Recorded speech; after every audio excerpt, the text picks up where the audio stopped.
Muito boa tarde, pessoal. Alegria e satisfação enorme estar aqui com vocês. Eu sou marido e vou compartilhar a minha experiência e o meu estudo sobre as virtudes que fortalecem o casamento para a gente assumir a nossa vocação matrimonial. Hoje de manhã eu falei do Colégio Cristo sobre uma outra paixão, que é a educação. Eu sou professor universitário e agora professor também dos meus filhos. Eu tenho 5 filhos.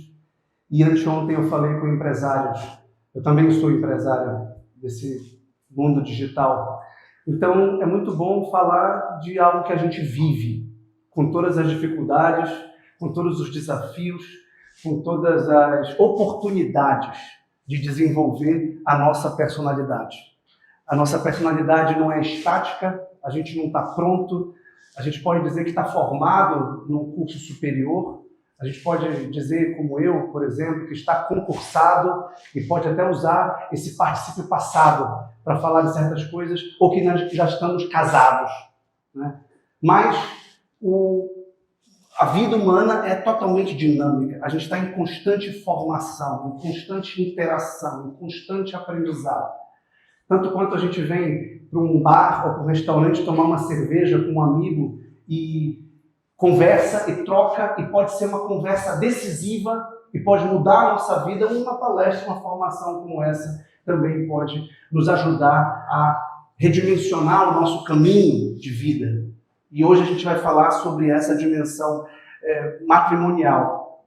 Aquele pequeno livro que está disponível à venda aqui, Caminho, de São José Maria Escrivá, juntamente com outro livro dele chamado É Cristo que Passa, sobretudo a segunda homilia, Matrimônio, Vocação Cristã, me despertaram para isso, para a necessidade de uma formação cristã constante, incansável, recorrente, de dizer, como ele nos ensina, que nós temos que buscar sempre aperfeiçoar o nosso caráter. Um ponto de Caminho logo no começo diz: não digas que são coisas do teu caráter, são coisas da tua falta de caráter. E ninguém tem um caráter perfeito, ninguém tem a personalidade perfeita.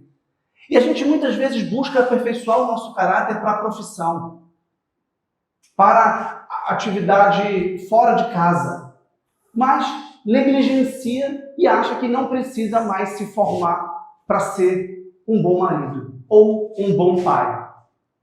Portanto, a ideia aqui é que a gente reflita com profundidade, com intensidade e, ao mesmo tempo, de forma bem prática, como a gente está sendo em casa e como as nossas virtudes podem e devem fortalecer o nosso projeto existencial mais importante, que é o nosso casamento.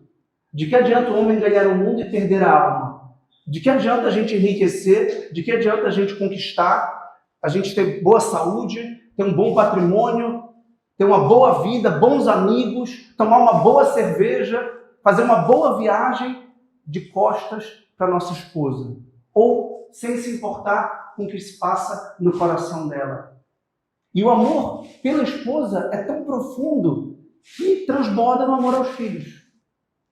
Por isso que o mandamento inicial de Deus no Gênesis é crescer e se multiplicar e dominar. A vocação do marido e do homem em particular é uma vocação de domínio.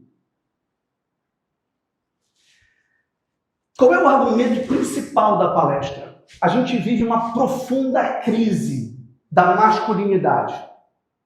Essa crise não é de hoje e não começou nesta geração. A gente vive uma geração de homens emasculados, de homens castrados, de homens que se envergonham da sua masculinidade, de homens que não aprenderam a ser homens e que não são modelos de homens porque não tiveram, muitas vezes, figuras masculinas fortes. E existe uma coisa muito clara na teologia, e eu acho que vocês sabem, é que não só Cristo é homem, mas Deus é Pai. E que o princípio divino é masculino. Claro que ele criou uma dimensão dual da realidade, que é o princípio feminino.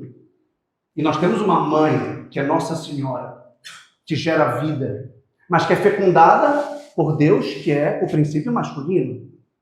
Por isso que São José é o pai adotivo de Nosso Senhor. E por isso que Nosso Senhor precisava de uma figura paterna na terra, mas o seu pai é Deus. E como a gente pode recuperar essa sabedoria perdida da masculinidade? E a resposta é exatamente essa: sendo marido. E ser marido gera quase que automaticamente, naturalmente, uma responsabilidade por ser pai. Então a virtude fundamental do marido é o domínio sobre si para gerar proteção e segurança à sua esposa, para ser um provedor, para enfrentar o mundo lá fora, para enfrentar o mundo do trabalho, para enfrentar as dificuldades, para sair e conquistar.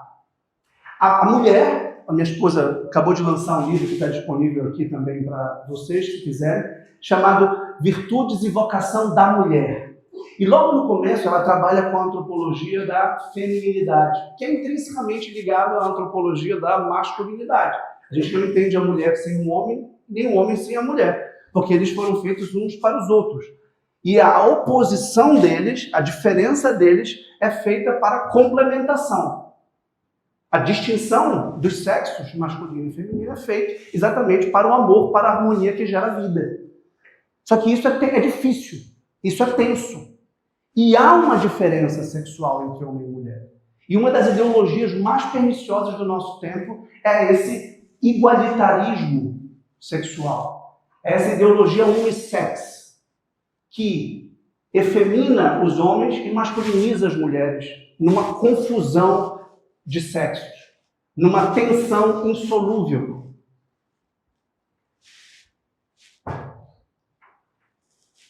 A virtude masculina fundamental é a da força. E isso estava no próprio subtítulo proposto da palestra. A mulher tem como característica principal a beleza. E a força é o traço distintivo do homem. A curva da mulher, a recepção, a ternura, o sentimento, os afetos constituem o principal do universo feminino. O principal do universo masculino é a força, a conquista, o domínio. Mas quando os primeiros padres da igreja leram os Gênesis, eles perceberam que, além do sentido técnico de dominar o mundo pela força da cultura, dominar os animais, as aves do céu, as feras da terra, os peixes do mar, também significa dominar as nossas paixões, dominar o elemento baixo e rasteiro da nossa personalidade. Portanto, a primeira força que a gente tem que aprender não é sobre os outros, muito menos sobre a nossa esposa. Porque a força masculina é tão pujante que ela tem sempre o risco de se tornar violência. E a violência é uma força justificada. Porém, o homem jamais pode renunciar à sua força intrínseca, que é a força da sua personalidade, e cuja virtude é a fortaleza. E para isso, ele precisa, em primeiro lugar, dominar o seu ânimo, dominar o seu vigor, dominar o leão que ele tem dentro de si.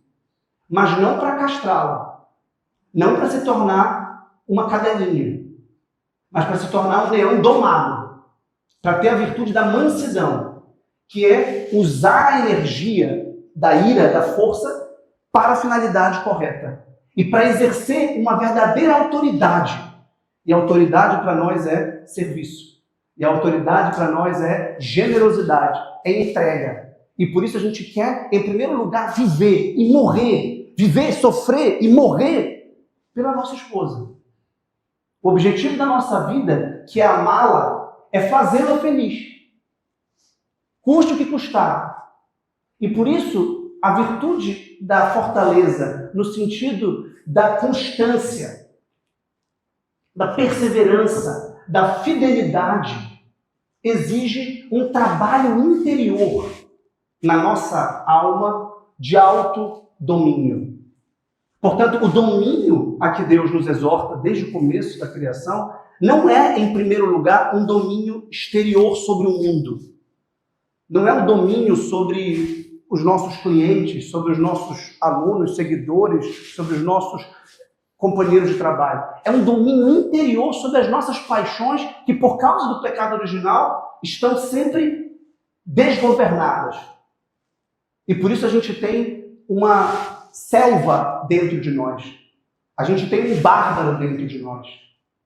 E por isso que o homem verdadeiramente forte é o homem casto. É o homem puro. É o homem fiel. É o homem que tem a sua energia psíquica do apetite concupiscível que lhe dá prazer sexual e que lhe dá prazer na mesa governada. A gente está aqui tomando cerveja.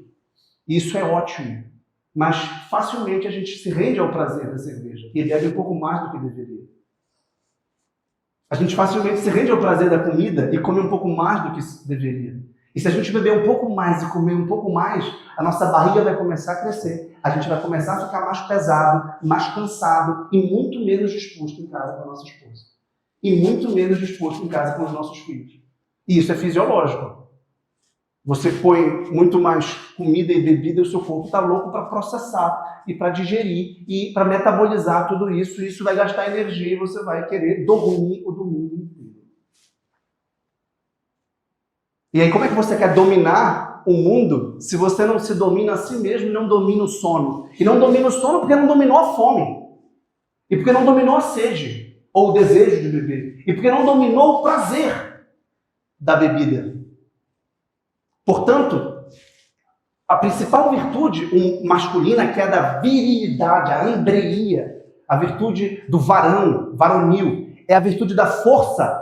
Mas, repito, não a truculência, a violência, o troglodita que grita. Muito pelo contrário. O homem engrossa a voz se for preciso, mas nunca com violência, que não é uma virtude. E ele está tão acostumado a se autodominar que ele exerce uma liderança natural em casa, sobre a sua esposa e sobre os seus filhos. Porque ele está acostumado a dirigir a sua própria vida. Porque ele é focado, porque ele é centrado. E a castidade é essa virtude tão fundamental para o homem casado, e solteiro também, é claro, existe a castidade do celibatário e a castidade do casado. A castidade do casado é a concentração afetiva no amor exclusivo e fiel à esposa. Isso dá força. Ao passo que a luxúria, a pornografia, a masturbação, o olhar derramado nas belezas femininas por aí enfraquece. Enfraquece profundamente a psique humana, porque a deixa dispersa. A dispersão é fraqueza. Uma pessoa cuja alma seja centrífuga é uma pessoa sem norte, sem ordem, fraca, que se perde ao sabor dos ventos, ao sabor das marés, ao sabor das estações e não consegue reter essa energia, que é uma energia tipicamente masculina, que está ligada a essa força, que está ligada à conquista e ao domínio, inclusive de outras mulheres, mas que precisa ser canalizada para a única mulher que nós amamos.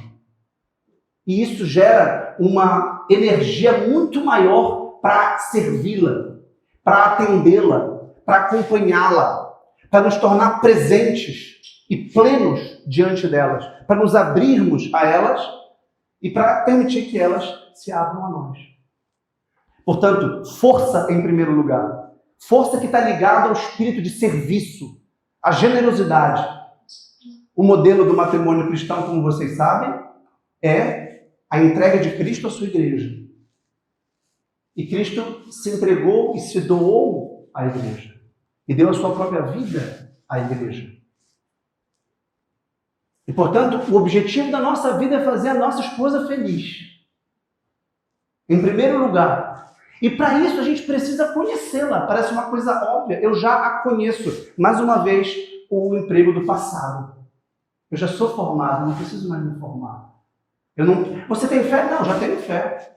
Não preciso mais exercitá-la. Não, já fiz catequese quando eu tinha 14 anos. Não preciso mais estudar nada sobre a religião. Eu já estudei, já fiz graduação, mestrado, doutorado, já não preciso mais estudar. Então a gente pensa que está formado e pensa que já casou e que já conhece a nossa esposa. Acontece que todos nós estamos em constantes transformações. E se nós não dedicarmos tempo diário e de qualidade com a nossa esposa, a gente pode, ao longo do tempo, muito bem se afastar dela. E de repente estar com uma desconhecida na nossa cama. E passar dias, semanas, meses sem conversar intimamente com ela. Perdendo a intimidade, que é claro que não é só física, embora a intimidade física seja absolutamente necessária e indispensável. Mas que para a mulher, o ato conjugal é sempre a consequência de um envolvimento afetivo. Para nós, o ato conjugal ele pode ser direto e objetivo. E até mesmo rápido. Para a mulher, o ato conjugal coroa uma entrega que se dá no corpo, obviamente, mas que começa e passa pela alma, pela psicologia. Por isso a mulher precisa ser conquistada, cativada, elogiada, cortejada, contemplada, admirada, elogiada. E o homem não. O homem é capaz de ter o ato conjugal rapidamente. Nesse sentido, ele é muito mais animal. Nesse sentido, o corpo do homem é muito mais bruto. Exatamente porque ele é muito mais carnal. E a mulher, nesse sentido, é muito mais espiritual. Inclusive, o pecado original que se deu na tentação começou com a mulher. Porque ela é muito mais espiritual neste sentido do que o homem, que é mais carnal. Então, o domínio é sobre si, em primeiro lugar. E ele nunca é para si. É um domínio sobre si para os outros. Em primeiro lugar, para a esposa. E em segundo lugar, e de modo indissociável, para os filhos. Para a família. Então, o homem forte é o homem que se domina para servir a esposa e os filhos. Ele se domina para aumentar o seu domínio sobre a realidade, e a gente vai já falar do trabalho, que é a função principal do homem na casa, na família, para servir a esposa. Mas antes de eu começar a falar do trabalho, é absolutamente importante falar que no contexto da virtude da ordem, que é uma virtude arquitetônica, que é uma virtude que estrutura as demais virtudes em a nossa vida, a família vem antes do trabalho. E a família é o fim do trabalho. Embora o trabalho também tenha um fim social, obviamente, que é o bem comum, a gente trabalha para servir a família, em primeiro lugar. A gente trabalha para realizar a nossa vocação, certamente, para contribuir com a sociedade, certamente, mas a gente trabalha, sobretudo, para dar segurança e conforto à nossa esposa. Principalmente segurança. E essa segurança a gente tende logo a associar à questão financeira, segurança financeira. E é um aspecto, obviamente, da segurança, mas é muito mais uma segurança moral. É muito mais uma segurança existencial. É muito mais uma segurança que a mulher percebe do nosso lado como quem fica de pé. A pessoa pode ser rica e ter muito patrimônio e não passar segurança à mulher.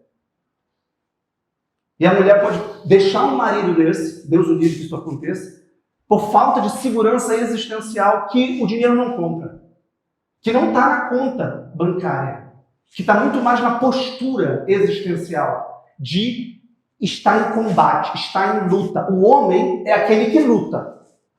O homem é o guerreiro. Basta nós vermos as representações clássicas de masculinidade exatamente antes dessa crise da masculinidade que se deu a partir da década de 60. O homem é aquele que está sempre em combate, consigo pelas virtudes e não com os outros no sentido de aniquilá-los, mas ele está sempre concorrendo e rivalizando. Isso é tipicamente masculino. Por isso a importância civilizacional do esporte. Porque o esporte é um tipo de competição que não aniquila o oponente. Mas que há uma concorrência, que há um trato, uma disputa, há uma rivalidade. Isso é muito bom. Por isso, se vocês têm filhos homens, é absolutamente fundamental que eles pratiquem esporte. E para um homem, em geral, o esporte é muito salutar. é extremamente salutar. Né? Recentemente, não tão recentemente, a gente começou a fazer personal trainer, academia. O mesmo personal para mim e para a Laís. E eu carrego um peso hoje é sábado, na terça eu carrego mais. Eu quero carregar mais. Nenhuma vez eu fui com a Laís na terça, aí na quinta eu falei, amor, mas isso aqui é o mesmo peso que você carregou na terça, tem que carregar mais. Mas por quê? Eu nunca pensei nisso. Você não quer se superar a cada treino? Não. Como? Eu quero sempre a cada treino fazer mais e melhor. Eu nunca vou me contentar em fazer o meu. Eu tenho que estar evoluindo, nem que seja simbolicamente, com uma grama a mais. Se eu correr 10 quilômetros em 1 hora, eu tenho que tentar correr em 55 minutos daqui a um mês, senão eu não estou evoluindo. Isso é a força de expansão. Crescer e se multiplicar. A vocação do homem é o crescimento, é a expansão. Portanto, a gente não pode nunca se contentar com o que a gente já conquistou. É isso que dá segurança à mulher. É a atividade, que muitas vezes vai ser a atividade intelectual, que vai ser a atividade empresarial, que vai ser o espírito empreendedor. Eu tenho falado muito para empresários nos últimos anos, e uma coisa é o empreendedorismo no sentido econômico-comercial. Outra coisa é o espírito empreendedor. É diferente. Claro que um é a base do outro. O segundo é a base do primeiro. E nesse sentido, o homem tem um espírito empreendedor. Ele tem um espírito expansivo. Ele tem um espírito criativo. Senão a mulher perde o encanto por ele. Senão a mulher se cansa dele. E o homem não pode jamais ser um Homer Simpson, que é o arquétipo do homem falido. Do homem bobo, cansado. Do homem estafado, do homem que quer beber uma cerveja e dormir com a barriga para fora no sofá domingo à tarde. Essa cena para uma mulher é deplorável. Essa cena para uma mulher é apocalíptica. Nunca façam isto. Nunca se permitam que a mulher veja vocês totalmente frouxos, totalmente soltos, totalmente largados e abandonados. Porque elas perdem a admiração por vocês, por nós. E eu estou falando sempre em primeira pessoa do plural, nós temos esse risco. A nossa casa não é um hotel. A nossa casa não é o local que nós temos o direito a serviços a serem prestados por ela ou pelas nossas funcionárias. E que nós usamos. Cadê a minha cueca, a minha meia, cadê o meu shampoo? E acabou a minha coisa. E a gente fica, não, mas eu trabalho, eu tenho dinheiro, eu pago tudo isso, então eu posso exigir como se fosse um serviço. Não, não é assim que funciona. Embora a gente tenha uma condição social e econômica, muitas vezes que permitam empregadas domésticas, funcionárias, e possa haver uma divisão do trabalho razoável, a gente tem que ir em casa servir também. A gente tem que trabalhar em casa também. Isso é uma das coisas que São José Maria Escrivá me ensina. A santificação do trabalho não é só o trabalho profissional, estritamente falando, é toda a atividade que pode ser oferecida a Deus.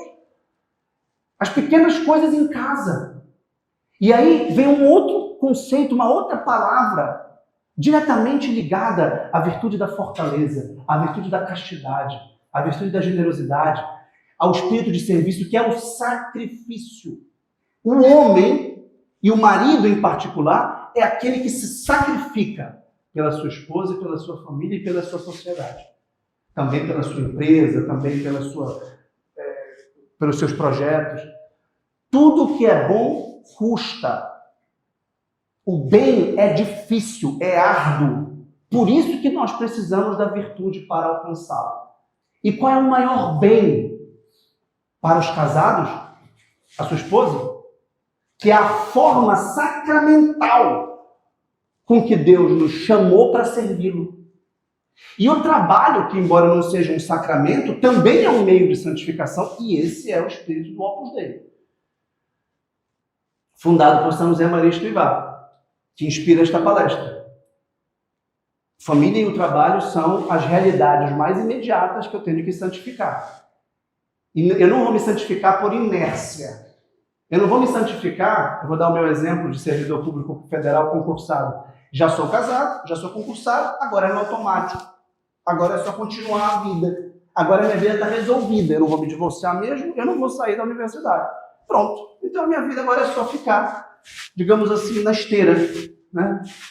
Eu não gosto daquelas esteiras assim no aeroporto. Eu não uso essas esteiras. Eu acho meio parado e a esteira conduzindo assim. Não, tem que andar, tem que fazer, tem que puxar a mala, né? Eu lembro, nunca esqueço disso. Uma moça na estação de trem de Berlim que eu conheci uma vez, que tinha uma escada rolante e uma escada normal. E a gente estava conversando assim, eu ia pela escada rolante. Eu falei, não usa escada rolante. Por quê? Porque uma pesquisa mostra que se você não usar a escada rolante e elevadores até 3 andares, você tem não sei quantos por cento a menos de chance de ficar não sei quantas doenças. E isso faz um bem enorme, não sei o que, do ponto de vista. Isso me deixou na cabeça. E hoje em dia, quando eu tenho uma possibilidade de me mortificar um pouco numa escada, eu me mortifico. Por quê? Porque o sacrifício faz parte da vida. Isso é uma pequena forma de fazer um esforço que passa pelo esforço físico, que me ajuda, por exemplo, a acordar de madrugada para cuidar do meu filho. Por exemplo, na ajuda doméstica com os filhos, o marido se torna, pelo mesmo ato conjugal, pai. Ora, a gente tem que ajudar nossas esposas em casa. Ah, não, mas eu pago o pediatra, mas eu paguei o médico obstetra, eu paguei a ginecologista, depois eu pago uma enfermeira, mas eu pago o babá, mas eu pago o plano de saúde. Eu sei que você paga. Parabéns, que bom. Mas tem algo que só você pode fazer, que é isso que dá a segurança existencial que eu falei ainda há pouco. Claro que a retaguarda de um seguro, de um plano de saúde, que é um seguro, naturalmente, é boa e importante. Mas essa retaguarda existencial é daquele homem que está disposto a servir, que está disposto a se sacrificar, que está disposto a ajudar, e não o Homer Simpson, que está lá tomando cerveja e assistindo televisão domingo à tarde.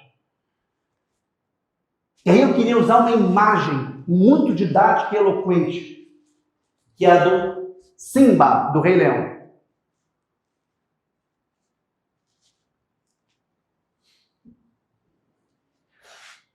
Na minha opinião, este é o melhor filme da Disney. E este filme é um símbolo completo e perfeito das 3 ordens que existem.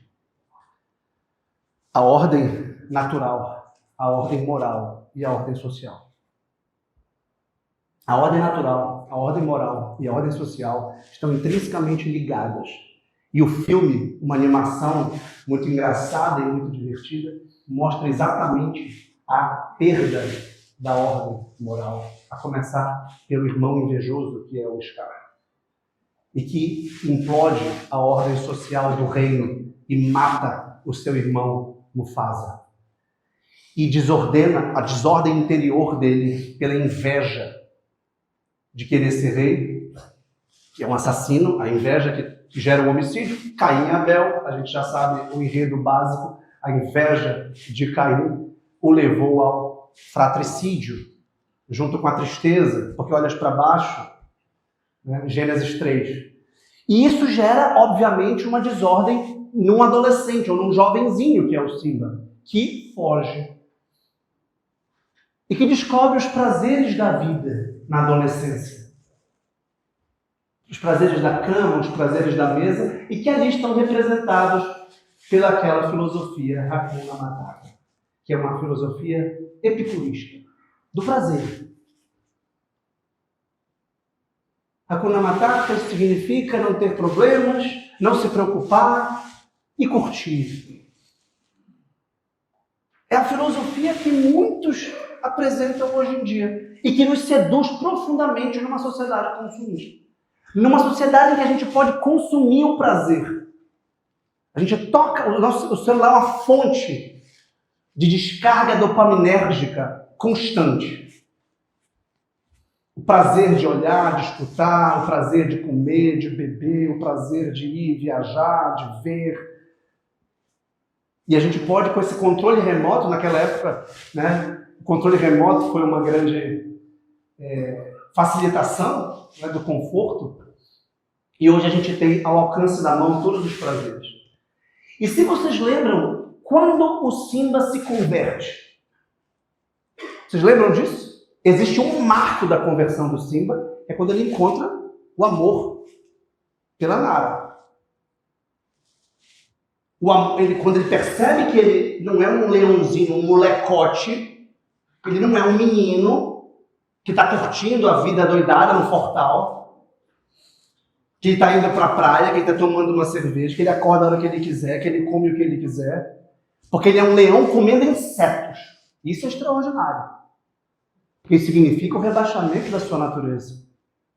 Isso significa que ele está muito aquém das suas potências. Ele está vivendo como um animal, já que é uma prosopopeia, já que é uma personificação, uma fábula, né?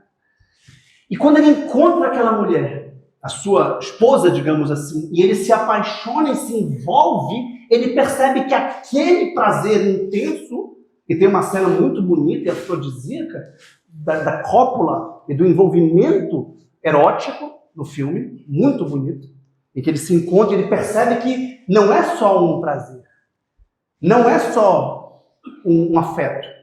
Isso me exige a responsabilidade diante da minha esposa. E no caso dele, que é um príncipe, diante do meu reino. Mas todo homem é um rei, todo homem é um dominus. Porque nós fomos criados à imagem e semelhança de Deus, que instaura a ordem no caos do mundo, que faz a luz resplandecer das trevas pela palavra inteligente e ordenadora, que é o Logos. E o homem é esse princípio ordenador do mundo. A função do homem, o princípio masculino e divino do homem é ordenar e gerar vida e expandir. E o grande risco dele, a grande tentação do homem é a violência. Só que hoje em dia, nós não temos o grande risco da violência, nós temos o grande risco da fraqueza, da covardia, da adolescência prolongada, a síndrome do Peter Pan, que é outro belo filme. De querer ser sempre adolescente e não assumir as responsabilidades. E por isso, a conversão do Simba se dá quando ele reconhece quem ele é, diante do seu pai, diante da figura paterna, e é também uma cena muito bonita, e ele assume a sua vocação. Agora, não é fácil ser rei. Eu tenho certeza que cada um de vocês, cada um de nós, temos as suas dificuldades. Temos os seus desafios, os nossos desafios. E isso exige força de lutar contra o escape. Deus queira, certamente aqui não tem nenhum príncipe que teve o seu pai assassinado pelo seu tio. Não torna o desenho menos interessante e menos provocador. Porque nós temos um Scar, nós temos um problema a ser enfrentado. Nós temos um ponto fraco. E nós temos, sobretudo, a tentação do prazer. E vejam, o dilema todo é esse. A gente consegue resolver o autodomínio no campo do trabalho profissional. E acredito que todos aqui temos uma boa profissão. E achamos que já resolvemos o problema. Estamos casados, temos um trabalho, está tudo resolvido. Não está tudo resolvido. A gente precisa constantemente dessa tensão atlética, esportiva, de querer melhorar e competir, sobretudo, conosco mesmos. E a tensão, que é o grande desafio da nossa vida, de amar as nossas esposas. Porque não é fácil amar uma mulher. É certamente, se as nossas esposas estiverem numa palestra como essa, elas vão dizer, não é fácil amar os homens. Para uma mulher é difícil amar um homem, para um homem é difícil amar uma mulher. Porque, como se sabe, homens são de Marte e mulheres são de Vênus. Existe uma diferença na psicologia humana de homem e mulher. Expressa no corpo. O corpo humano é diferente do corpo feminino. A genitália masculina é diferente da genitália feminina. E para isso a gente precisa dedicar tempo para as mulheres. Para isso a gente precisa ler livros sobre temperamentos, linguagens de amor, virtudes. A gente precisa de palestras como essas, a gente precisa ter humildade para pedir ajuda. A mesma linha de pensamento vale para os filhos e para a educação dos filhos.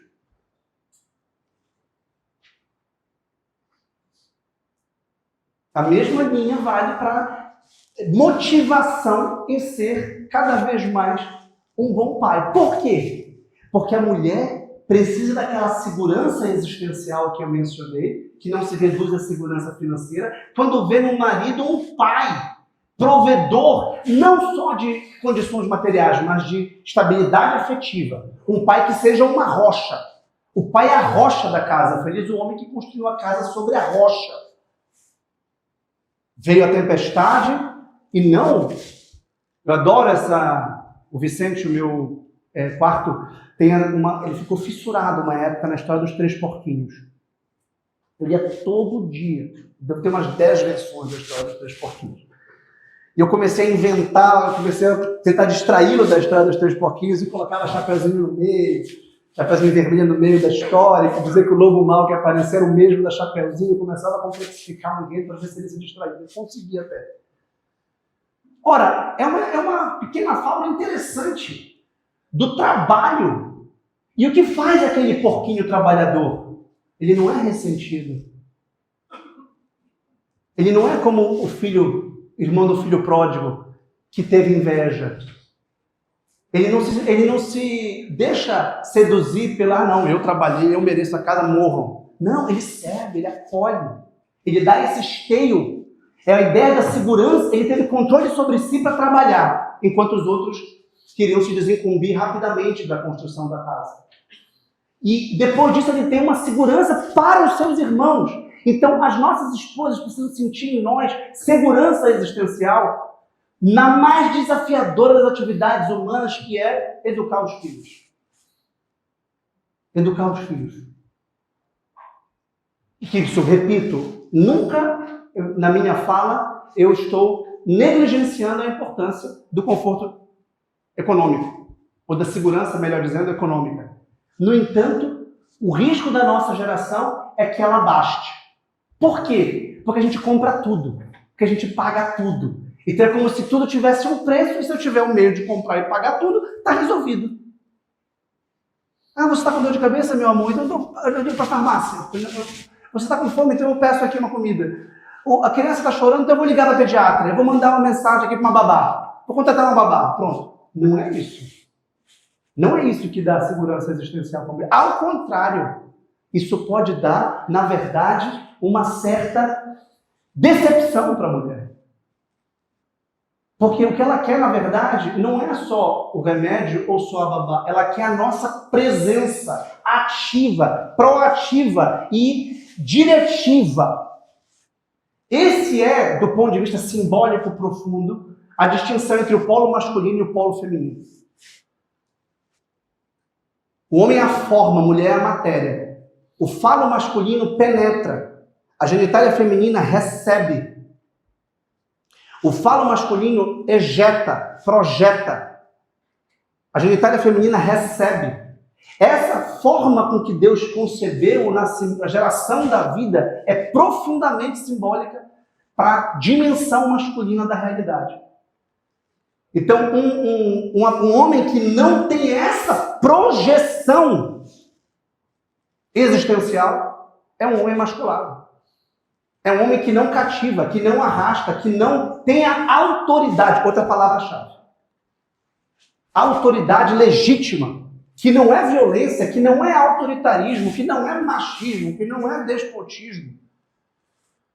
Que é a legítima condução da casa. Que é o governo da casa. Tem que saber as contas, tem que saber o que está acontecendo. Eu me mudei agora recentemente e é grande o espaço. Para mim é um trabalho. Então eu preciso trabalhar na minha casa, eu preciso saber o que está acontecendo na minha casa. É enorme. Então eu preciso saber se estão recolhendo lixo da cobertura, se tem que ter lá, tem cá, tem que ver. Claro, não no hotel. No hotel a gente chega por um passe de mágica, tudo limpo sempre, a gente nem acompanha. Mas é a minha casa, estou tendo que saber quanto custa as coisas. Né? Foi uma coisa difícil no começo. Eu pagava, mas eu não sabia o que era o quê. E às vezes falava assim, amor, você viu que teve um custo extra? Não, claro que não. Eu só paguei. Não, mas deixa eu explicar, porque o Vicente come muita banana. Dá vontade de falar, e o Kiko? Eu sei que eu pago banana, eu pago o caso das frutas, mas o resto... Não, mas ela não quer só que eu pague banana. A gente não sabe que a banana é que tá cara. E a gente tem que ouvir as nossas mulheres. A gente tem que ouvir as nossas esposas. Isso é uma coisa que a gente muitas vezes não tem paciência. Por quê? Para poder conduzi-las, porque elas querem dizer. E também as mulheres têm um problema à parte, né? Que muitas vezes elas não querem conversar, elas só querem ser ouvidas. E quando elas nos dizem que a banana está cara, a gente quer uma solução. A gente fala assim, meu amor, então vamos procurar outra banana. Não, eu só queria dizer isso para você. Mas o homem quer solucionar tudo que ele diz, porque o homem é um resolvedor de problemas. É assim que o nosso cérebro funciona. A gente recebe uma informação e quer dominá-la e respondê-la. A mulher não. A mulher só quer falar. Ela só quer ser escutada. Ela só quer ser acolhida. Ela não quer resolver o problema das bananas. A gente ia pensar economicamente como resolver o problema das bananas. Ela não, ela quer que a gente acompanhe a casa, que a gente viva a casa. E o que a gente faz? Domina e procura conhecer, primeiro conhecê-la. É importante para ela que eu acompanhe a quantidade de frutas e a qualidade de frutas em casa, pois eu vou fazer isso. Isso não é perda de tempo. Claro que, objetivamente, a nutrição, sim, é importante, a alimentação, mas, objetivamente, o preço das bananas e o fato de... Agora, o orçamento doméstico reflete o cuidado que o homem deve ter e o domínio que o homem deve ter sobre a casa. E, sobretudo, a unidade e a comunhão com ela. Porque se está na cabeça dela, é importante. E a gente nunca pode achar que o que passa pela cabeça e pelo coração das nossas esposas é desimportante. Só porque não nos parece importante a nós. A gente pode até suavizar e relativizar e dizer, não, meu, mas isso não é tão relevante. Mas se está passando pela cabeça dela, se está no coração dela, a gente deve acolher e exercer esse domínio. Portanto, vejam como a gente já falou de praticamente todas as virtudes. Comecei falando da virtude da fortaleza, que exige um ímpeto, que exige uma força, que exige um lançar-se, um entregar-se, uma ousadia, uma intrepidez. E falei que a fortaleza depende da temperança, depende do autodomínio, depende de nós não sermos reféns do prazer. De nós não sermos totalmente passíveis de sermos seduzidos pelos cantos das sereias, pelas delícias do Hakuna Matata. Nós temos que voltar e conquistar um reino que é luminoso, que é ordenado. E a grande imagem do filme é que a ordem moral permite a ordem social, que está ligada à ordem natural, ao ecossistema social, que é simbolicamente refletido na cadeia alimentar, na luz, no limite. E isso é profundamente justo. A justiça, para nós, é exatamente a promoção do bem comum, a começar pela família. E eu falava no começo que a nossa geração é uma geração fraca, emasculada, porque se acostumou com os deveres. Muito obrigado. Se acostumou com os deveres, com os direitos, se acostumou com as facilidades e pouco com os deveres e com as responsabilidades. A fórmula de acabar um casamento é quando o marido opõe à mulher e a mulher opõe ao marido direitos. É a fórmula para acabar. Só chamar um advogado. O marido fala, eu tenho direito a isso, eu tenho direito a isso, eu tenho direito ao descanso, eu tenho direito ao lazer, eu tenho direito à cerveja, sem virtudes. Porque essa é uma sacada de marketing, eu queria parabenizar o pessoal do marketing, né? Amor, vou tomar uma cerveja, mas é com virtudes. E tem mais, eu vou tomar uma cerveja para aprender a ser um bom marido? Claro! Olha, eu encontrei sem brincadeira, desde que eu cheguei aqui, desde antes, umas 10 mulheres, meu marido vai, não sei o que, ele vai estar lá, o fulano, fala lá com ele. Eu escrevi o meu marido. Eu não sei se o seu marido beba cerveja, assim, não, eu quero as virtudes. Então é um investimento que a mulher faz. E aí, para que o dever seja acentuado, dever, a responsabilidade, sem o vitimismo e a ideia de que eu tenho direito a descansar, eu tenho direito a relaxar, eu tenho direito, isso nos enfraquece, ao invés de nos fortalecer. Por quê? Porque a força desponta no momento da dificuldade, é no momento do sacrifício, é no momento da dor. Quantos de nós não pensamos assim? Ter filho dá trabalho. Claro que dá muito trabalho, mas é uma felicidade maior do mundo. E quanto mais trabalho, mais amor. E quanto mais amor, mais felicidade. Essa é a fórmula. A felicidade está não numa vida regalada, mas num coração enamorado, diz São José Maria Escrivá. Num coração apaixonado, num coração que vibra, que luta, que se esforça. E claro que ninguém é perfeito. Claro que a gente vai errar e muito. Daí a importância da virtude da humildade. E a gente tem que ter humildade para reconhecer os nossos erros. Essa é outra virtude fundamental para um relacionamento. Aprender a pedir desculpa e desculpar antes de que se lhe peça desculpa. Perdoando 70 vezes 7 e não contabilizando os agravos. Bem, se um casamento, a única condição para o casamento prosperar é o perdão recíproco.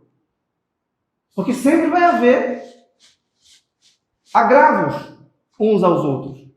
Então, temperança, fortaleza, justiça, prudência são as 4 virtudes cardeais. Prudência de entender que o casamento é prioritário na nossa vida, de priorizá-lo, de hierarquizá-lo no topo das nossas prioridades, junto com o nosso compromisso religioso. A virtude da ordem nos ensina que Deus, família e trabalho constituem a base da nossa existência nessa ordem. Deus é a rocha, Cristo é a rocha, no caso do Evangelho. Feliz o homem que construiu a casa sobre a rocha, porque estabiliza, porque ordena, porque é fonte de ordem constante. E isso significa que as nossas decisões, a prudência é a virtude da deliberação, são pautadas em princípios morais muito claros, muito estáveis. Princípios que não estão passíveis de serem transformados por uma moda ideológica, por um filme que assisti, por uma paixão de verão. E essas virtudes todas permitem uma natureza robusta o suficiente para acolher a graça, que são as virtudes da fé, esperança e caridade. Sobretudo a caridade, que é a forma superior de generosidade, de entrega, de serviço, de doação. O marido se doa à mulher. A mulher também se doa ao marido. Mas o que importa não é a verificação se ela está se doando a mim. Não. Isso é problema dela. Eu preciso constantemente me colocar em pauta. O que eu estou fazendo. E sempre o que eu posso fazer de melhor. É por isso que vocês estão aqui. Então, uma experiência como essa deve servir para que a gente se coloque em perspectiva e reflita em que a gente pode melhorar. Em que eu estou sendo fraco. Em que eu estou sendo preguiçoso. A preguiça é um pecado relativo à fortaleza. Oposto à fortaleza. E muitas vezes a preguiça está num contexto desordenado de vida. Como eu falei, excesso de comida, excesso de bebida, excesso de sono, excesso de trabalho. Isso é desordem. Vejam, nenhuma mulher quer simplesmente o dinheiro. Eu estou trabalhando para ganhar, para acumular. Onde está o teu tesouro? Ali está o teu coração. E o nosso tesouro tem que ser aquele que a traça não rói e que o ladrão não rouba. Portanto, o nosso casamento e a nossa família é o maior patrimônio existencial que a gente tem. Nada melhor do que ter filhos, netos, bisnetos, do que envelhecer e perceber, olha, não interessa se eu escrevi livros, não interessa construir uma grande marca, uma grande franquia, você construir um império. Tudo isso é importante. Mas antes disso, e mais importante, é a nossa família. E não adianta a gente... Mas eu não me preocupo com isso daqui a 10 anos. Eu teria que me preocupar hoje. A nossa esposa tem que ser a primeira pessoa pela qual a gente reza. Falando um pouco das virtudes teologais. Fé, esperança e caridade. São virtudes que nós exercitamos. Elas são, ao mesmo tempo, dons, mas também virtudes.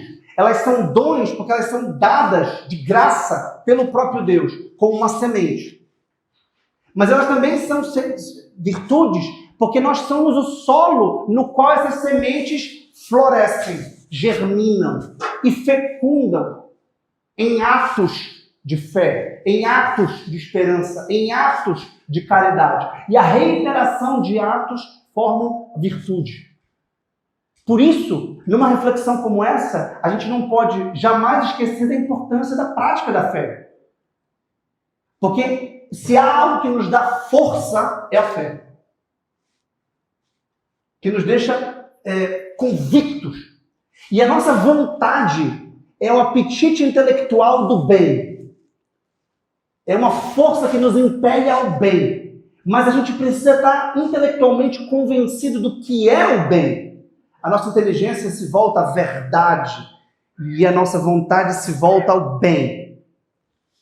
Por isso que fé e caridade presidem essas faculdades da vontade e da inteligência. A fé iluminando a inteligência, a caridade movendo a vontade. E com isso, nós nos tornamos santos. E por isso eu gostei muito do subtítulo da palestra. Homens fortes, virtuosos e santos. Claro, todo esse modelo moral que eu propus não é possível sem a graça. Não é possível no MOOC. Renato Moraes, um grande amigo, me disse isso, eu nunca esqueci, nunca vou esquecer. Porque eu achei, Fernando também me ajuda muito, não é no MOOC, não é na força, porque isso é a virtude masculina do Éden, pré-lapsária, antes da queda. A nossa força é débil, é enfraquecida pelo pecado, então a gente precisa da graça para curá-la, na medida do possível. E a graça é um pedido constante para que Deus atue em nós e conosco. Mas a graça atua sobre a natureza e não a revelia dela. Por isso, quanto mais fé a gente tiver, mais amor a gente terá. Fé e amor se retroalimentam. Lembram na carta de São Tiago? Perguntas-me pela minha fé e eu te mostro as minhas obras, que a consubstanciam, que a realizam. Então eu tenho fé e ajo em consonância com a fé. E quanto mais eu ajo em atos de amor, de caridade, quanto mais eu amo a minha esposa em Cristo e por Cristo, tanto mais a minha fé me alimenta. E com isso, aquela semente que foi plantada no meu batismo, fecunda. Porque ela também é uma virtude teologal, que tem Deus como princípio e como fim, que me atravessa, mas que mobiliza as minhas faculdades morais, da inteligência e da vontade. A castidade, por exemplo, que eu mencionei, que é a desordem no apetite concupiscível, do desejo sexual. Sem a graça e sem uma vontade firme, não se conquista. A pureza, a fidelidade no pensamento, a fidelidade no olhar, a fidelidade nos afetos, não pode ser conquistada, do ponto de vista católico, sem a graça. E a graça não invade e arromba o nosso coração. Ela é suave como a brisa, como no caso do profeta Elias. Ela é singela, e ela penetra e ela vai nos fortificando, vai nos fortalecendo. Por isso que tudo que a gente está falando aqui tem Deus no meio, tem Deus no centro. Tem a santidade como finalidade máxima. Porque o nosso amor matrimonial não é só para este mundo. E por isso a consequência do nosso amor é a vida dos nossos filhos. É muito profundo, é muito místico, é muito misterioso. Por isso São Paulo considerava o casamento um sacramento magno e o comparava à entrega de Cristo pela sua igreja. Por isso a gente tem que olhar para a nossa esposa e ver Cristo. E tem que olhar para os nossos filhos e, na verdade, olhar para a nossa esposa e ver a igreja, e nós somos o outro Cristo que entregamos por ela. E por isso carregamos a nossa cruz. Não há casamento sem cruz. A cruz é um equilíbrio da nossa vida. Não há virtude sem mortificação, diz São José Maria. E não há virtude sem ordem. Por que a gente precisa de mortificação para conquistar a virtude? Porque pelo pecado original, as nossas faculdades morais são desordenadas. A gente tem desejo demais de bebida, de comida, de prazer venéreo. E para isso a gente precisa dessa força sobrenatural para recuperar essas faculdades. Força, temperança, justiça, prudência, castidade, fé, esperança, caridade. Todas essas virtudes, perseverança, fidelidade, pureza, pudor, todas essas virtudes são conquistáveis. Ah, mas eu não tenho, o senhor está descrevendo um santo. Eu sei, eu também não sou santo. E ninguém aqui é. Alguns têm mais facilidade com umas, outros com outras. O que importa é o desejo de perfeição. O que importa é o desejo de plenitude. Porque a gente não pode amar a nossa esposa pela metade e com prazo. Imagina se eu chegasse em Belém com a minha amada esposa lá e dissesse: amor, eu cheguei à conclusão que eu já te amo o máximo que eu poderia te amar. E eu não vou te amar mais. Nem menos. Isso não é uma declaração de amor. Isso não é uma declaração de amor. Isso seria ela fica triste. Mas poxa, o amor é expansivo. E para isso eu preciso melhorar cada vez mais para amar mais e melhor. Como eu sou imperfeito, o meu modo de amar é imperfeito. Mas como o amor é o vínculo da perfeição que nos assemelha ao próprio Deus, porque Deus é amor, eu preciso melhorar cada vez mais pelo amor de Deus para amar mais e melhor. Amar ao próximo como a si mesmo e a Deus sobre todas as coisas, né? Que é o mandamento do amor. E esse é o núcleo. Eu preciso me amar a mim mesmo para amar os outros. Por dois motivos. Para saber como eu devo amar os outros. E para que eu possa ter meios para amá-los e para entendê-los cada vez mais. Porque é o amor que me leva aos outros. É o amor que me permite a comunhão com os outros. E eu só posso amar mais se eu for mais maduro. Outra palavra importante. Maturidade. Caráter. O nosso amor tem que ser um amor maduro. A gente não pode ter um amor infantil, um amor de namorado, um amor de adolescente. Olha, recentemente um professor do Colégio Mirante, com 21 anos, que namorava há 1 ano, casou. E todo mundo ficou escandalizado. Eu não. Eu achei ótimo. Casou com 21 anos. Por quê? Porque é uma pessoa madura. Porque não está brincando, porque não vai namorar. Vou namorar até os 38. Aí com 39 eu noivo. Aí com 40 eu caso. Aí com 47 eu começo a pensar em ter filho. Por quê? Para ter uma adolescência prolongada. Para ter uns 15 anos de adolescência autônoma. O que o adolescente quer é realizar todos os seus desejos, mas ele não tem meios financeiros, ele depende do pai. Mas uma vez que ele tem meios financeiros, ele fica um adolescente na vida Hakuna Matata. Não pode ser assim. A gente precisa de amadurecimento, a gente precisa de fortalecimento, a gente precisa assumir a nossa masculinidade, a nossa virilidade, a nossa força, o nosso autodomínio para dominar e assim dar esteio existencial à nossa esposa. Essas ideias, muitas delas estão nos livros que eu trouxe para vocês, tanto o No Caminho das Virtudes, quanto o livro da minha esposa, que eu gostaria de recomendar, que trata da perspectiva feminina.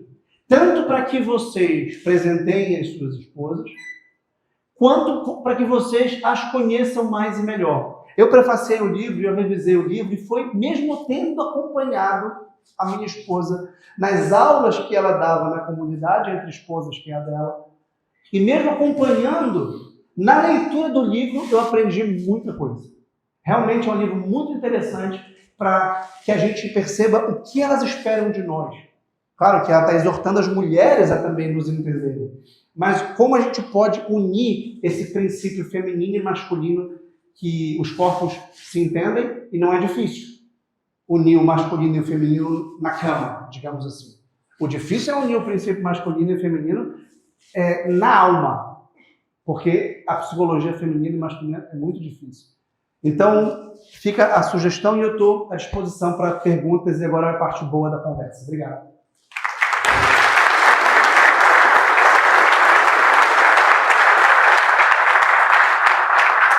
É uma decisão da vontade.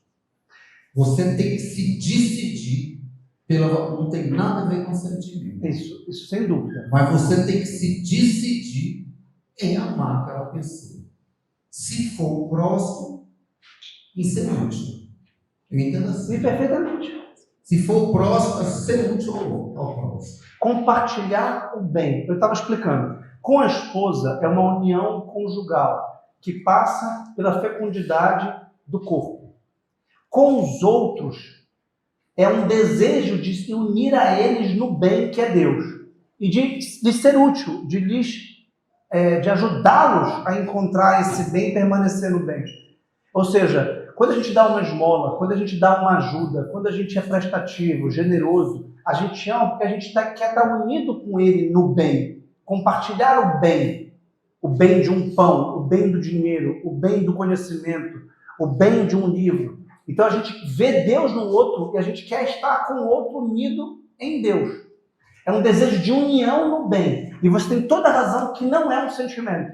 É um ato consciente da vontade. Por quê? Porque a vontade é o apetite intelectual do bem. Ou seja, depende da verdade. E por isso que Deus é a verdade. E Deus é amor. Por isso que o amor é uma forma de divinizar, de estar com Deus, de ser como Deus. E de querer o bem do outro. Isso é o amor. E não o bem próprio. E não o bem recíproco apenas. Querer fazer o bem para o outro. E o amor é fecundo. Porque ele expande, ele gera amizade, por exemplo. O que é uma amizade? A gente se conhece, a gente troca, a gente se ensina, a gente dá, recebe, a gente conhece outros amigos, a gente passa a participar da vida do amigo, a querer o bem do amigo, a viver o bem do amigo, a comemorar com o bem do amigo, a sofrer com o mal do amigo. Tudo isso é uma forma de amor. Eu posso dar uma resposta mais completa, se você quiser. Existem 4 tipos de amor. Segundo um filósofo chamado C.S. Lewis. Um amor afeição, um amor amizade, um amor erótico e um amor caridade. Tá? O amor afeição é o afeto que nos une aos companheiros, aos condôminos, aos co-cidadãos, aos colegas de trabalho, o amor de convivência, de fraternidade no sentido mais amplo. Primos, vizinhos. O amor, amizade, é uma personalização. É quando dessa massa de gente pela qual eu nutro alguma afinidade, eu destaco alguém que me conquista. E eu passo a viver junto com o outro do ponto de vista afetivo. E é a famosa definição de amizade como uma alma em 2 corpos. E o bem dos amigos é sempre comum, a gente compartilha alegrias e dissabores. O amor erótico passa pela união da carne, gerando vida. E claro que ele pressupõe também o amor, amizade. E acima dos 3 está o amor caridade, que é o amor de Deus pelos homens, de quem dá a vida pelos outros, que quer salvá-los e redimi-los e curá-los. E por isso se entrega totalmente ao outro. E não é um sentimento, é um ato consciente da vontade. Por isso é uma virtude, a principal das virtudes, que é a caridade. É a forma superior da virtude, que tudo espera, que tudo pode, que tudo crê, e que não passa, e que é eterna. A única virtude que é eterna é a caridade, porque Deus é amor e no céu Deus será tudo em todos. E nós amaremos em Cristo a todos. E quando a gente vive a caridade aqui na terra, a gente antecipa a bem-aventurança celeste.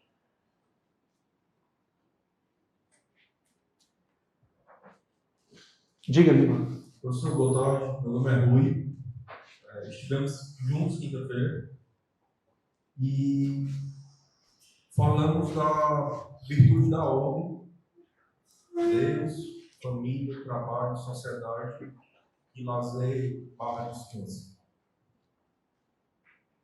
E uma pessoa naquela mesa, que foi a que mais teve perguntas, perguntou como o Senhor conseguia ser tão virtuoso, como conseguia seguir esse caminho, como conseguia sempre estar em crescimento. Foi uma das coisas que falamos. Acredito que todos aqui estão buscando mais virtudes. Todos temos um pouco de 3 pouquinhos, de 5, de erros, de defeitos. De Homer Simpson também? De Homer Simpson, com certeza. Quem não quer deitar no sofá no domingo? Mas acredito que todos estamos em busca disso. E na pergunta que o rapaz fez, o senhor respondeu que seguia uma vida de oração, se confessava, recebia a comunhão. Mas são 2 perguntas que eu tenho. A primeira é, em um momento de deserto espiritual, como se comportar? E a segunda? A segunda é sobre a última pergunta que foi feita na outra reunião, e eu gostaria que o senhor falasse para todas as pessoas aqui escutarem. O senhor é feliz por quê?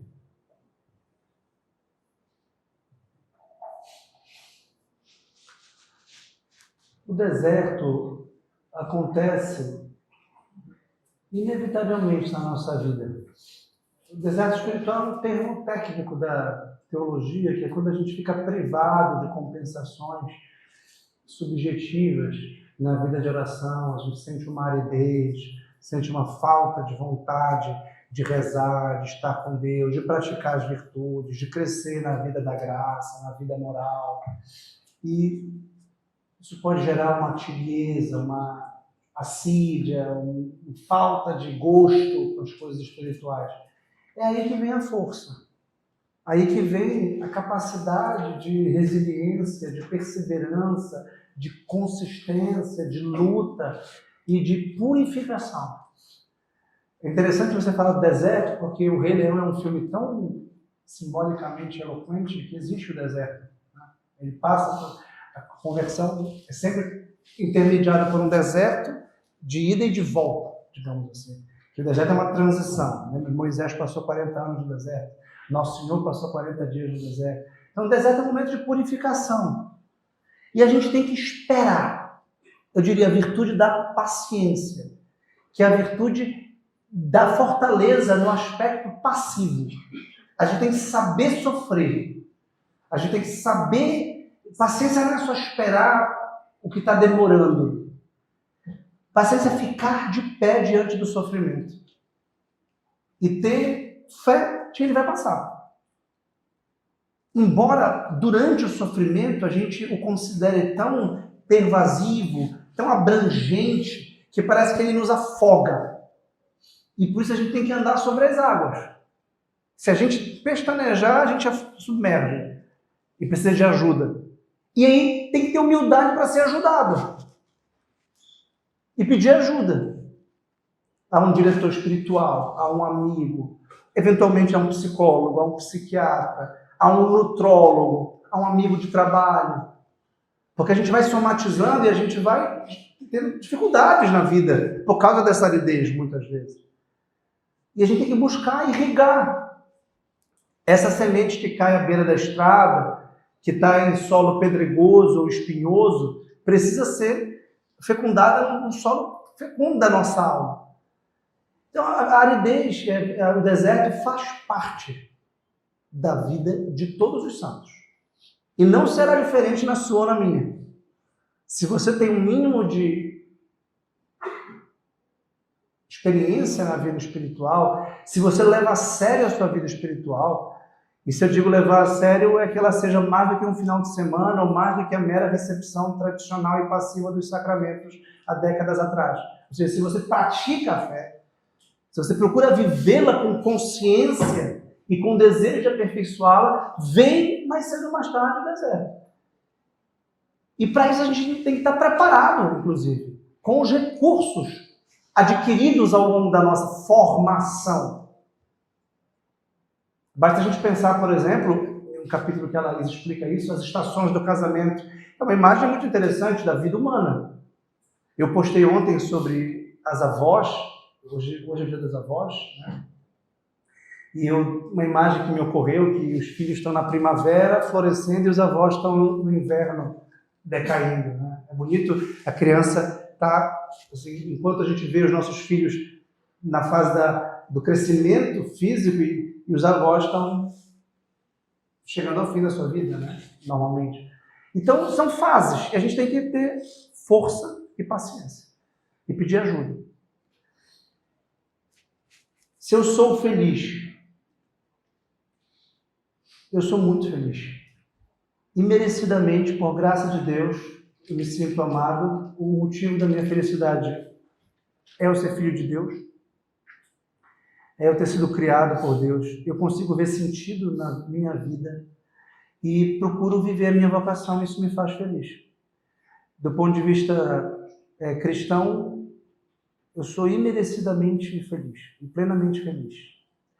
E do ponto de vista moral, por eu lutar pelas virtudes, isso me deixa num estado de felicidade também. Aristóteles dizia que a felicidade é o resultado da vida virtuosa.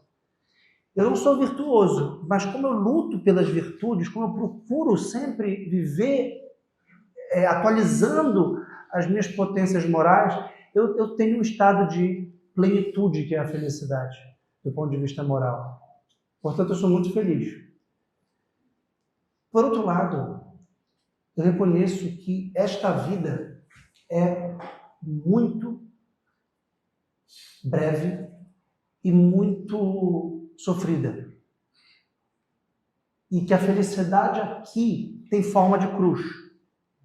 É um vetor que nos eleva ao céu, onde nos espera uma felicidade plena. Uma felicidade que não conhece ocaso. O salmo que nós lemos ontem na missa é muito belo, as lágrimas serão todas enxugadas. Não, isso está no livro do Apocalipse. Eu que li isso ontem no livro do Apocalipse. Onde nós vimos que quem semeia chorando, colhe sorrindo. É isso que nós lemos no salmo de ontem.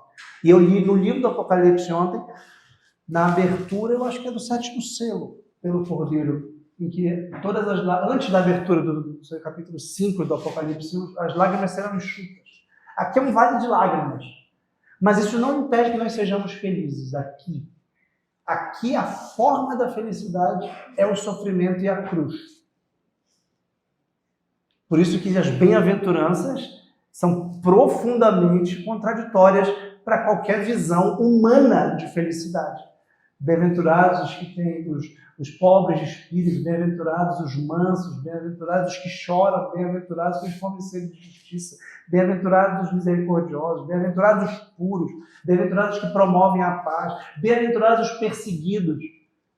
E se a gente conseguir encontrar bem-aventurança no sofrimento e felicidade no sofrimento, a gente está pronto e desapegado deste mundo para ir para o céu. E isso é muito importante no nosso tema específico do casamento, porque o casamento também comporta sofrimento. As pessoas têm uma visão romântica, e o romantismo é um movimento cultural deletério. porque idealiza uma vida afetiva perfeita. Por isso que as pessoas se divorciam. Ah, não está mais dando certo. Ah, não estou mais feliz. Claro, se você associar a felicidade ao prazer, ao bem-estar e a simples alegria no sentido mais superficial, não vai dar certo. Nunca, nenhum deu certo nesse sentido. Agora, se você associar a cruz, a doação, ao bem do outro, ao desejo de servir, aí a gente encontra um outro tipo de felicidade. E eu tive a graça de encontrar essa felicidade. Professor, boa tarde. Boa tarde, Jorge. Boa tarde, confrades. Professor, hoje a gente vive uma crise da masculinidade que está incerta dentro de uma guerra ideológica, que eu acho que no limite é uma guerra espiritual. No Ocidente, o senhor vê alguma perspectiva, o senhor é otimista com relação a isso? E se o senhor acha que o ato correto é esse, justamente o que a gente está fazendo aqui, a gente se munir de ferramentário, uma palestra do senhor, estudar livros de virtudes para tentar ganhar essa guerra. O senhor é otimista com relação ao futuro masculino do Ocidente?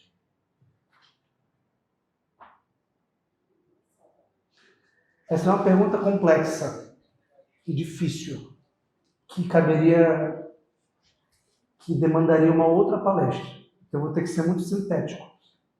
E vou responder em 3 níveis. Do ponto de vista cultural geral, a expectativa é sombria. Porque, de fato, a guerra cultural, que é assim a expressão de uma guerra espiritual, parece estar sendo vencida pelo inimigo, que conseguiu inocular uma série de falácias, de mentiras, como o feminismo radical, por exemplo, que implode a feminilidade e a masculinidade, e implode a moralidade da família. Aparentemente, a cultura mainstream, a cultura geral, foi tomada por essas ideologias. Isso quer dizer que a lógica parece ser a dissolução que nós vemos a olhos nus da família. Basta você pensar, por exemplo, na virtude da pureza, que é maltratada, que é esculachada, que é totalmente ultrajada pelas músicas, pela pornografia, a falta de pudor, a falta de modéstia. Então, aparentemente, esse aspecto parece ser uma guerra perdida. Agora, esse nível, digamos, macro ou cultural, você fala do Ocidente, precisa ser sempre levado em perspectiva, e esse é o segundo ponto, da dimensão moral de cada um de nós, que podemos fazer toda a diferença. São José Maria Escrivá falava que essas crises mundiais são crises de santos. Ou seja, os santos não são aqueles que conseguem se santificar por causa das condições sociais ideais. A gente pode pensar assim, não, o santo teve uma mãe muito santa, um pai muito santo, um colégio muito santo, uma sociedade muito santa. Então você não sabe nada de vida de santo. Pode acontecer, eventualmente, de um santo ter meios de santificação muito propícios, inclusive com outros santos. Por outro lado, os santos são aqueles que conseguiram, por um ato de extremo heroísmo, de extrema transcendência, fazer toda a diferença. E os santos são grandes líderes e conseguem fazer literalmente a diferença, fazer o impacto e mudar o jogo de uma cidade, o jogo de uma família e de um colégio. Então, aquele movimento cultural que aparentemente está na direção oposta pode ser contra-atacado pelo movimento de santidade que passa pela transcendência e superação das condições sociais adversas. E um santo que tem uma força apostólica muito grande pode muito bem irradiar a santidade pela sociedade. Pode fazer apostolado. Isso que eu aprendo com São José Maria Escrivá no Opus Dei.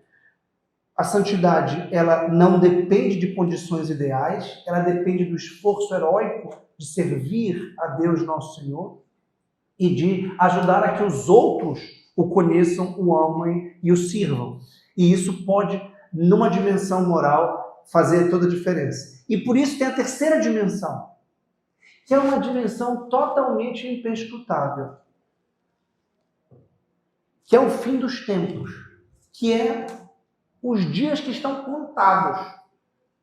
Ou seja, a dimensão, aí sim, espiritual, subjacente à dimensão moral e cultural. Ou seja, a gente não sabe o que Deus está planejando para a história. Nem da nossa vida, nem da nossa nação, nem da nossa sociedade, nem da nossa cultura, nem do Ocidente. Ou seja, eu acho que eu disse isso até na palestra dos empresários, que fizeram uma pergunta semelhante. Eu tive que equilibrar a abstração da filosofia com a concretude da história no meu estudo. Então, eu me interesso muito por filosofia abstrata, metafísica, eu gosto muito de questões bastante abstratas, inclusive na filosofia moral, inclusive na ética. No entanto, a história nos mostra que existem ciclos e nenhum período histórico é simplesmente melhor ou pior do que o outro. Existem perdas e ganhos altos e baixos na história. Então, eu não acho que vamos simplesmente piorar ou simplesmente melhorar. O que me parece extraordinário é a gente estar aqui um sábado à tarde com 300 pessoas falando de virtudes. O que me parece extraordinário é eu poder falar de filosofia moral como esta e ter uma quantidade enorme de pessoas. Eu lembro quando me decidi pela filosofia e o meu velho pai sábio disse: meu filho, você gosta de filosofia, você tem que se acostumar que você vai ser solitário. Você vai se acostumar porque ninguém gosta, ninguém vai querer saber disso. Foi todo mundo falou com todas as vezes, tudo bem, pai, eu amo a filosofia e a amarei na solidão. E hoje em dia eu não tenho nem tempo de atender todo mundo que tem sim interesse na filosofia. Então, eu tenho motivo nesse sentido para ter otimismo, por um lado. E eu acho que a igreja está em crise, como sempre esteve em crise. As pessoas falam da crise da igreja. Quando a igreja não esteve em crise? Nunca. Existem fatores de uma crise específica da nossa época, sem dúvida. Mas existem também aspectos de renovação específica da nossa época. Nenhuma época é tão ruim que nela não se pode santificar-se. Nenhuma época é tão mal que nela não se possa fazer o bem. O que importa é a gente pensar nessa dimensão cultural, moral e espiritual, qual é o nosso papel, a nossa vocação. O que a gente não pode jamais é dizer assim: ah, não, tá tudo bem, a gente está ganhando, teve uma reviravolta, vamos melhorar, vamos dar a volta por cima. Achando que vai ter um refluxo econômico, ou uma renovação política, ou uma renovação cultural, e isso nos desincumbe da responsabilidade de nos santificar. Não, vai para casa e ama a tua esposa. Se tu entendeste a palestra, é isso. Se tu entendeste, a lógica é essa. Olha, claro, tem a dimensão política, a gente tem que estar preocupadíssimo com isso. Tem a dimensão econômica, a gente tem que estar preocupado com isso. Tem a dimensão cultural global, a gente tem que estar preocupado com isso. Mas tem a dimensão do que a gente pode e deve fazer. E o que a gente pode e deve fazer, que é esse nível moral, é se unir à fonte divina, que é Deus, para conseguir fazer a nossa parte e causar um impacto, mesmo que a gente perca. Porque o que é maravilhoso, agora, isso é importante dizer. Do ponto de vista cristão, a gente tem que ter otimismo. Do ponto de vista cristão, um otimismo sobrenatural. Que Deus não permite o mal se dele não puder extrair um bem maior. E eu vou falar uma frase que eu escutei pela primeira vez da boca do meu amigo Fernando. Afogar o mal na superabundância de bem. Isso a gente pode fazer todos os dias. A cada momento. Mesmo no campo de concentração. Mesmo numa prisão. Mesmo na perseguição. E o pior mal que podem nos causar é nos fazer praticar o mal. Se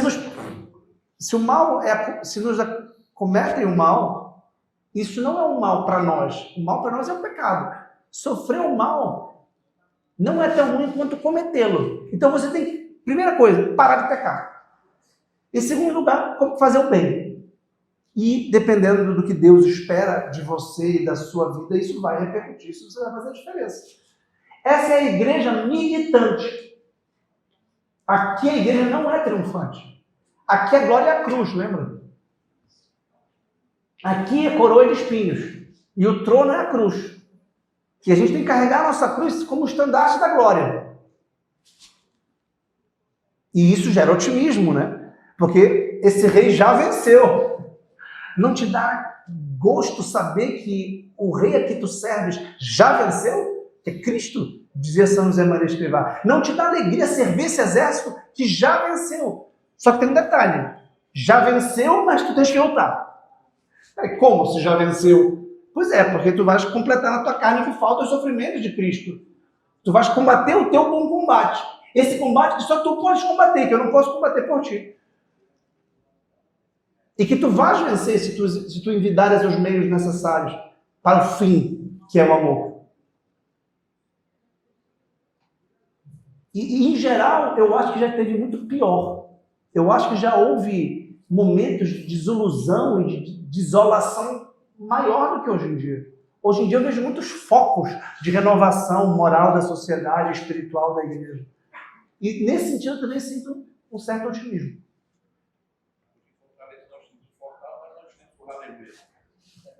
Foi um belo exemplo. Eu fui no Aleluia ontem. Maravilhoso. Isso mesmo. A gente vai ter mais 2 perguntinhas, aí depois a gente vai liberar para tomar uma cervejinha, poder pegar um autógrafo, tirar uma foto com o senhor, tá bom? Então a primeira vai ser com o André aqui. Vou só interpretar, tá, professor? Olá, tudo bom? Meu nome é Cristiano. Meu sinal em Libras é este. É um sinal próprio da comunidade surda, para identificar quem é a pessoa. O intérprete aqui no caso é o André e esse é meu amigo Rodrigo, que também é surdo.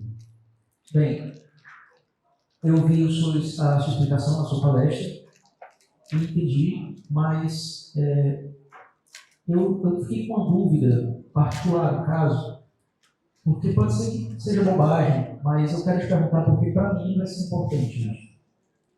O tema hoje, nessa questão social, da dificuldade, onde a maioria das mulheres, a nível de ideologia, a gente percebe que existe influência do feminismo. E isso não combina com a religião católica. E essa ideologia, eu percebo que há uma influência cultural nas famílias. Então, por exemplo, se eu peço desculpa quando você falou que é importante o perdão para que permaneça o casamento, e eu sempre perdoo a minha esposa, mas ela não me perdoa, e a gente percebe que existe um movimento de soberba. Porque eu estou certa, eu nunca erro, a minha esposa fala, né, para assim dizer, por conta de influência feminista e de igualdade de gêneros. Né? Então, você falou que precisa de sacrifício, nós estamos aqui para lutar, mas como seria esse movimento de sacrifício? A mulher sendo teimosa, não quer pedir perdão, como que eu continuo dando isso? Como eu peço perdão? Ela se perdoa, como eu faço esse movimento diante dessa teimosia dela? Porque às vezes eu sei que eu estou certo, mas é uma questão mesmo de defeito. Eu entendo, todos nós temos nossos defeitos. O perfeito é o Cristo, né? O santo perfeito. Todos nós temos defeitos, mas diante disso, eu queria que você pudesse me dar uma luz e me ajudar a como resolver. Excelente pergunta.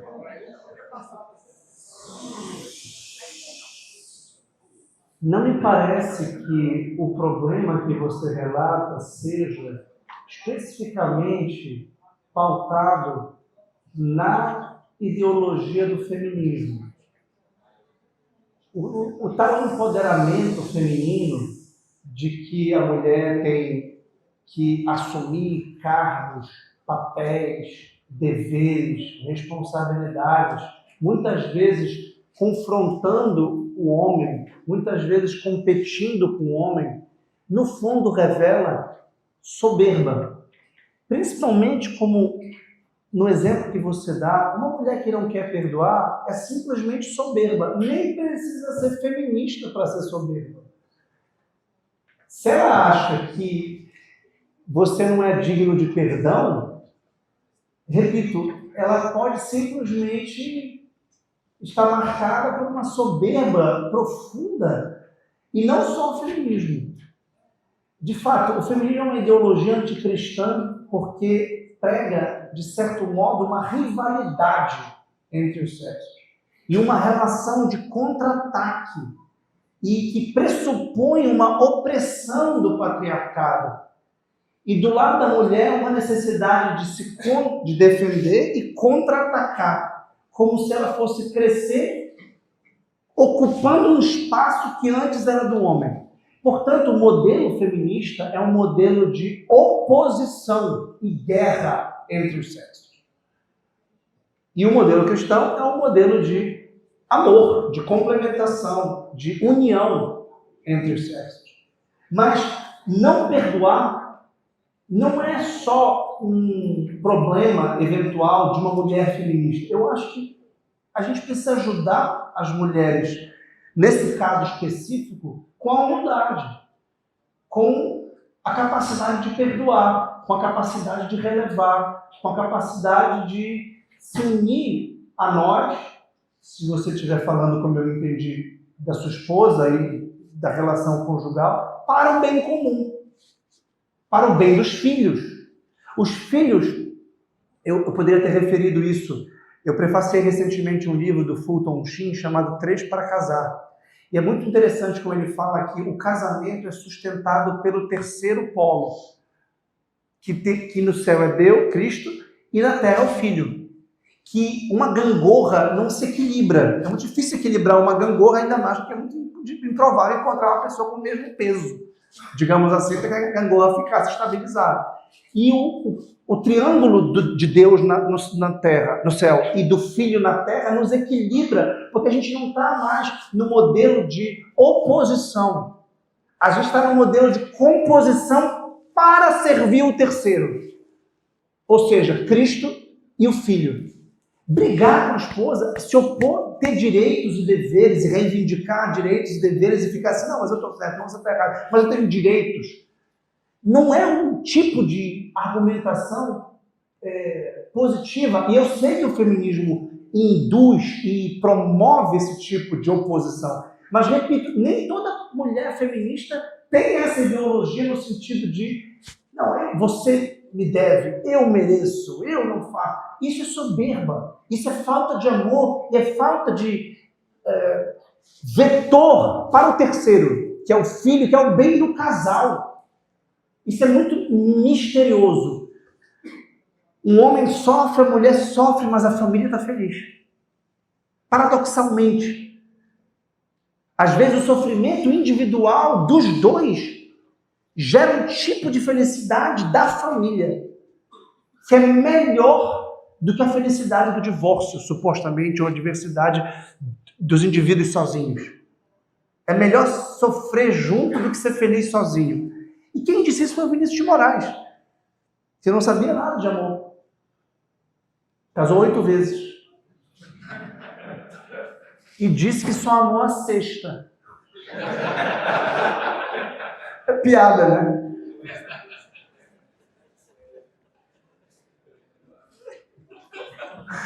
Teve 8 namoradas. Teve 8 paixões. Porque não perdoa, porque não releva, porque não supera. E porque não decide amar. Porque é uma decisão de vontade que passa pelo perdão e pela humildade de pedir perdão. Muito boa pergunta. Muito obrigado. Eu queria agradecer também ao meu amigo que fez a tradução. Muito feliz. A última pergunta do Zé. Professor, boa tarde. Tiago, acho que a minha pergunta talvez é continuidade a essa. Uma vez, a minha esposa, muito mais virtuosa do que eu, me falou o seguinte: amor, aponte em mim um defeito para que eu possa melhorar. E isso nunca foi exatamente um problema para a gente. Será que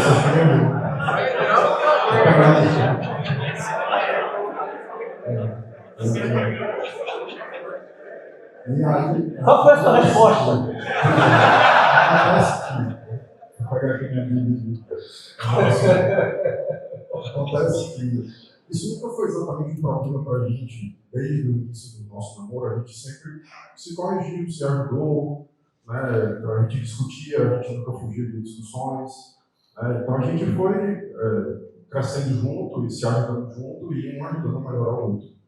Mas chegou um certo ponto, um pouco antes dela fazer essa pergunta, que isso aconteceu uma estabilidade. A gente parou de fazer isso com mais intensidade.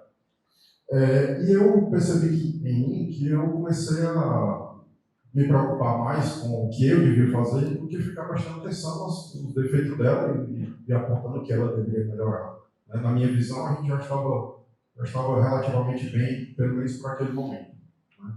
Talvez pelo meu temperamento, eu sempre fui meio julgador, então eu sempre fiz uma força contrária para ficar julgando e apontando defeito. Apontar defeito para mim sempre foi muito fácil.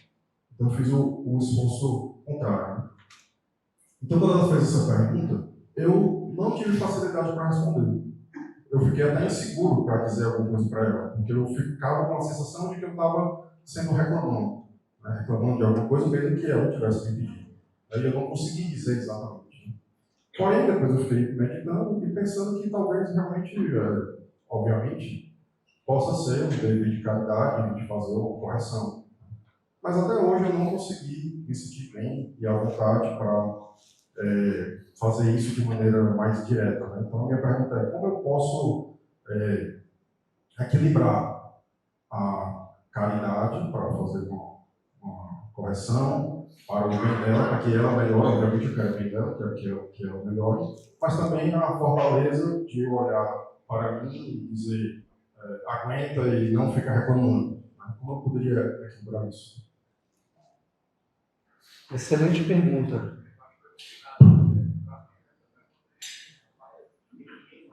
Eu acho que reclamar é sempre ruim. Por quê? Porque revela uma forma um pouco derrotista, um pouco chata, um pouco desgastada e comunica mal. Então você tem toda a razão que a gente deve sofrer com paciência, com silêncio e com até uma certa alegria, um carinho. A gente ama até os defeitos da nossa esposa, a gente ama até as imperfeições da nossa esposa. Quando a gente tem um amor maduro, a gente aceita e percebe que ela tem as suas dificuldades como nós temos as nossas. E o gesto de não apontar o dedo sem antes perceber a trave nos nossos olhos é absolutamente sábio. Lutar para conquistar os defeitos dos outros, lutar por aproveitar as faltas dos outros. Tem um livro muito bom da editora Quadrante que é a arte de aproveitar os defeitos alheios. Aí você compra esse livro e fala para sua esposa, eu comprei esse livro pensando em você.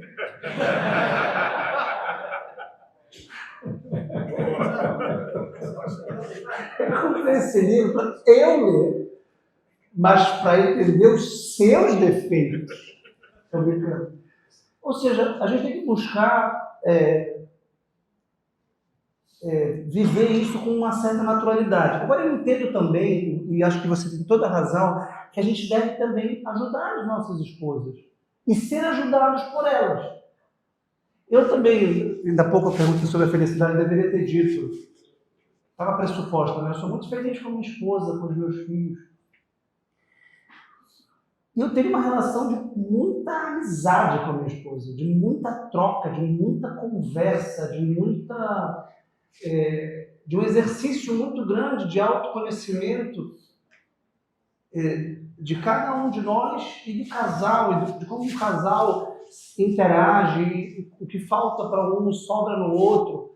Então a gente pode e deve ajudar a nossa esposa com calma, com serenidade, com humildade, sendo ajudado. E se a sua esposa veio lhe perguntar, você pode de fato refletir e tentar lhe ajudar.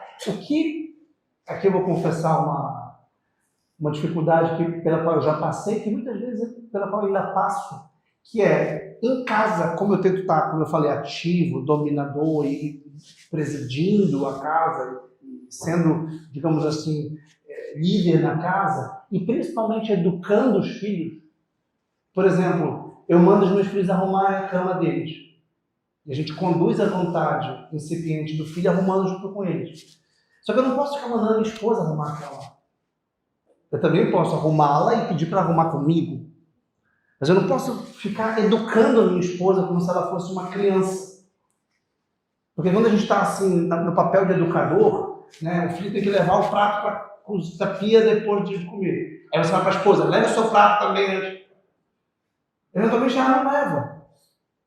Aí você leva para ela, você tenta ajudá-la. Aí eu sempre tento dizer que se ela levar, aumenta muito a chance das crianças levarem. Porque eu só passei a levar prato por causa dos meus filhos. Eu não fui ensinado a levar prato. A ter encargos em casa, porque os meus filhos têm encargos em casa. E é natural que ela também os tenha. Agora eu não vou cobrá-los de forma, você não fez tal coisa. Para não ser chato. A gente não pode ser chato. A chatice nesse caso é um pecado. A gente não pode ser exigente demais, mas numa conversa serena, numa conversa amigável, numa conversa delicada, fazendo ela perceber, e boa parte dos problemas é de comunicação. É saber o que falar, quando falar, como falar. No momento mais oportuno, do jeito mais oportuno. Né? E mostrando que o desejo é que ela seja mais virtuosa, mais feliz, e que a nossa casa seja mais fraterna e harmônica. Claro que a gente precisa sempre, a gente não tem o terceiro o maestro para orquestrar os instrumentos, mas a gente precisa de uma sintonização constante, a gente precisa sintonizar com a nossa esposa constantemente. O grave dela com o nosso agudo com o grave dela, para que seja uma música. Para que seja uma sintonia, uma sinfonia. E isso muitas vezes exige o diálogo. Dentro do diálogo, no contexto do diálogo, a gente deve declinar as razões, as nossas dificuldades e dizer o que ela pensa. E diante dessa pergunta, meu amor, qual é o meu defeito? Você tem duas respostas.